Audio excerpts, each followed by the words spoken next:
কোটাধারী police থেকে গুম খুন ছাত্র হত্যার অন্যতম মাস্টারমাইন্ড, যার ইশারায় গুম খুনে অভিজ্ঞ অফিসারদের বিভিন্ন জেলা এবং মহানগরীতে পোস্টিং চলত। পোস্টিং এর বদৌলতে কামিয়েছেন হাজার কোটি টাকা। তিনি হলেন ডিআইজি আমিনুল ইসলাম বিপিএম বার, পুলিশ হেডকোয়ার্টারের ডিআইজি অ্যাডমিন, পলাতক সাবেক ডিএমপি কমিশনার খুনি হাবিবের প্রধান দোসর। 17 বিসিএসে মুক্তিযোদ্ধা কোটাধারী এই পুলিশ কর্মকর্তা 16 বছর ধরে রয়েছেন পুলিশের প্রশাসনিক দায়িত্বে। 2007 সালে জামালপুরের এসপি হন তিনি। 2009-10 সালে পুলিশ হেডকোয়ার্টারে এআইজি সংস্থাপন হিসেবে আসেন। তখন আইজিপি ছিলেন নূর মোহাম্মদ। 2012 সালে পুলিশ ইনফরমেশন ওভারসাইট বিভাগে এআইজি হিসেবে যোগ দেন। হাসান মাহমুদ খন্দকার যখন আইজিপি, তখন আবার এআইজি সংস্থাপন হিসেবে আসেন। একই পদে থাকেন 2016 সাল পর্যন্ত, যখন আইজিপি ছিলেন শহীদুল ইসলাম। এরপর পদোন্নতি পেয়ে অ্যাডিশনাল ডিআইজি মনিরের সাথে counter terrorism and transnational crime সিটিটিসিতে ছিলেন 1 বছর। এ সময় জঙ্গি ট্যাগ দিয়ে নির্বিচারে হত্যা করেন অনেককে।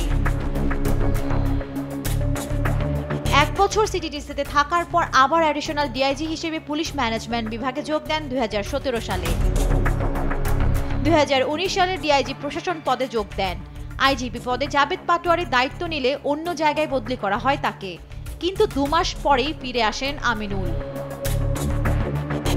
বেনজির আইজিপি হলে আমিনুল ইসলামকে দেয়া হয় অডিট এবং ইন্সপেকশনের দায়িত্ব। আইজিপি হয়ে আসলে আবার তাকে ডিআইজি প্রশাসনে পাঠানো হয়।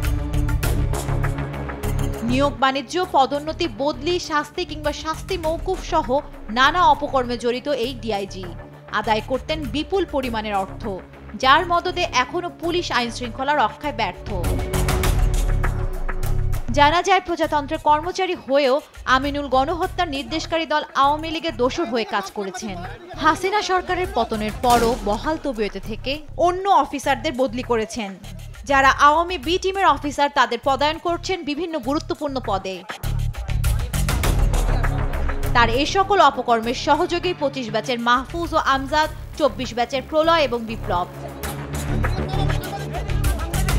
আনন্দ হাউজিং এ বেনজিরকে বিপুল পরিমাণ জমি কিনে দেন আমিনুল। 2020 সালে মুজিব বর্ষ উদযাপনের নামে হাতিয়ে নেন মোটা অঙ্কের টাকা।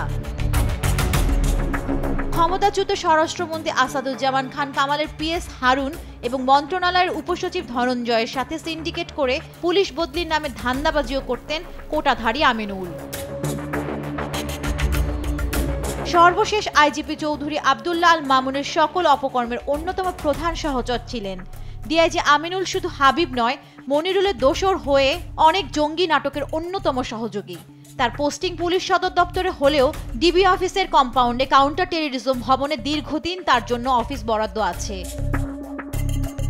মনিরুল, সাবেক পুলিশ কমিশনার আসাদুজ্জামান, সিটিটিসির আসাদুজ্জামান, বিপ্লব, প্রলয়, কৃষ্ণপদ রায়, ডিআইজি আনোয়ার, জায়েদুল আলম, মহিবুল ইসলাম, মেহেদি, নুরুন্নবী, মশিউর, রিফাত রহমান শামীম, মইনুল হাসান গংদের সাথে মিশে গুম খুনের মাস্টার প্ল্যান করত। এদের অফিস দিনের চেয়ে রাতে বেশি হতো। সব জায়গা থেকে কালেকশন হওয়ার পর ভাগ বাটোয়ারা করত আর নতুন নতুন প্ল্যান তৈরি করত।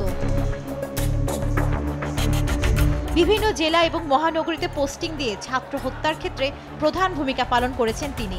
এত অপকর্মের হোতা হয়েও এখনো তার কোনো বদলি কিংবা অপসারণ হয়নি।